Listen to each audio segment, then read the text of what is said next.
You don't belong in this room. Mark leans back in the chair at the end of the long table. His voice is deliberately low. The corner of his mouth curves with disdain. I stand in the doorway. I'm still wearing that old navy blue suit. The same one I wore on my first day here. The meeting room lights are too white. Every expression on every face is exposed under it. A stack of documents lies on the table. The edges are sharp and precise like a blade. My fingertips press lightly against the surface. There's sweat in my palms. Mark slides the folder toward me. His fingers tap the table twice. It's the way he always applies pressure. Every eye in the room turns toward me. Some people lower their heads. Some pretend to flip through their notes. The air smells like stale coffee and printer ink. I look down at the signature line. That single line means my 5 years of work will be erased. Mark tilts his chin upward like he's giving orders to a soldier. He says if you sign this, the company's process won't involve you anymore. I don't sit down. I don't speak. I slowly push the folder back.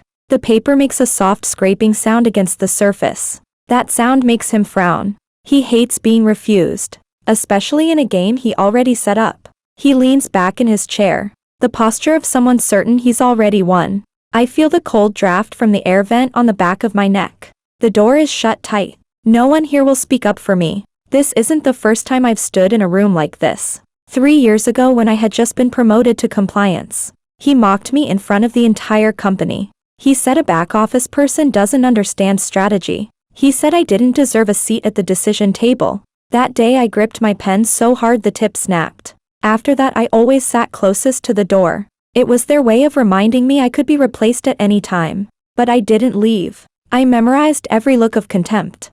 I recorded every trace of a process he bent. I do the quietest work in the company. But every approval and every financial flow goes through me. Mark never cared about the details. He thought I was just a useless screw in his machine. He was wrong. I still remember the first time he pulled me off a project. He ripped up my proposal in front of everyone.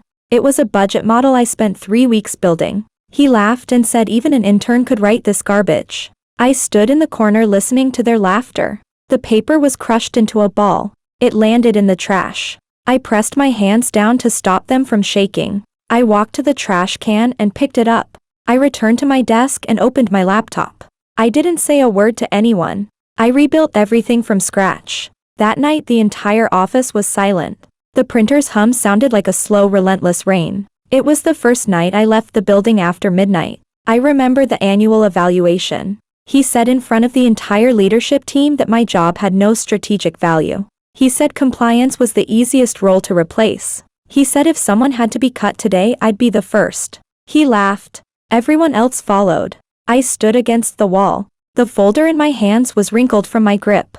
When I looked up, all I saw was the pale ceiling light. That was the moment I understood. They never saw me as someone at the same table, but every little thing they ignored. I quietly controlled. They didn't read the contracts.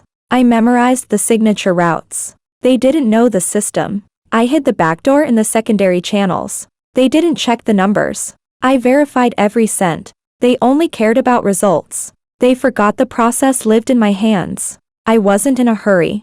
I was waiting for my moment, waiting for them to dig their own hole. The night before the funding round, he revoked my access. I swiped my card at midnight and entered the office. The screen was still logged in from the afternoon. He thought a few temporary accounts would cover his tracks. He didn't know I had my own backup channel. I opened the hidden program. The glow from the monitor lit my face. The only sound was the air conditioning. I clicked open the equity chart. Every number was in my hands. I saw his name quietly added to the role of transition officer. That meant payout priority would be shifted. That meant someone would pocket millions. I leaned back in my chair. I wasn't panicked. I was calm. I backed up the entire system. I stored it in a new encrypted folder. I sent a delayed email. The recipients were the lawyer, the founder, and the audit partner. I knew he'd bring a USB the next day with forged documents. He'd smile at me and say this is the last time.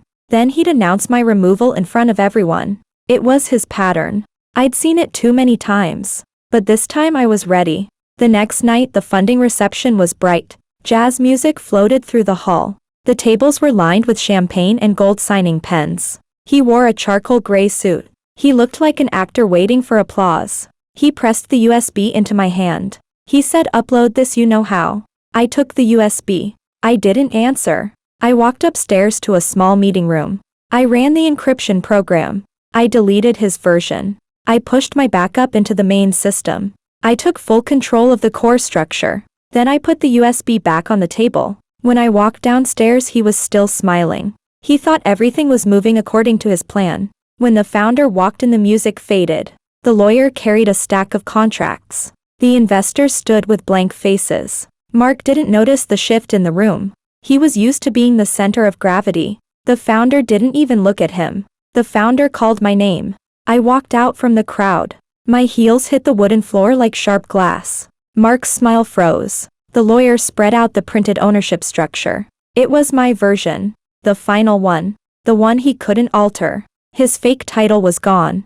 But the entire history of his edits was still there. The lawyer raised his head. He said, "We found your edit records in the system." The investor's eyes turned sharp. The founder leaned back in his chair. No one spoke. Mark opened his mouth, but no sound came out. He reached for the paper. The lawyer blocked his hand. I stood less than 6 feet away. I saw the color drain from his face. His hands twitched. He took a step back. His shoulders hit the wall. His eyes were shaking.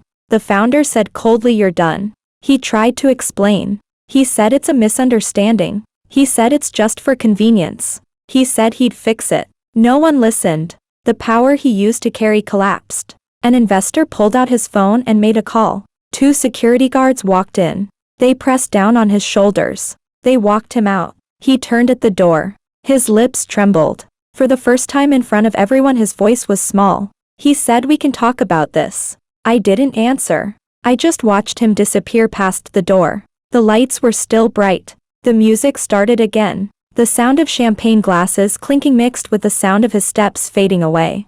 A week later, the announcement went out. He was officially removed. His badge was disabled. He never stepped into the building again. I became the interim head of compliance. I sat at the table that once belonged to him. I opened the folder in front of me. The sunlight slipped through the blinds. It fell onto the table like clean water. I looked at the new ownership chart. No extra names. Only the ones that belonged. I didn't celebrate. I didn't need to. I just set the pen down gently. At that moment, I knew. I was no longer the background figure forced to sign away my place. I used their favorite rules, their favorite traps, and turned them back against them. He thought I'd always keep my head down. Now he knows. I never forgot. And I never forgave.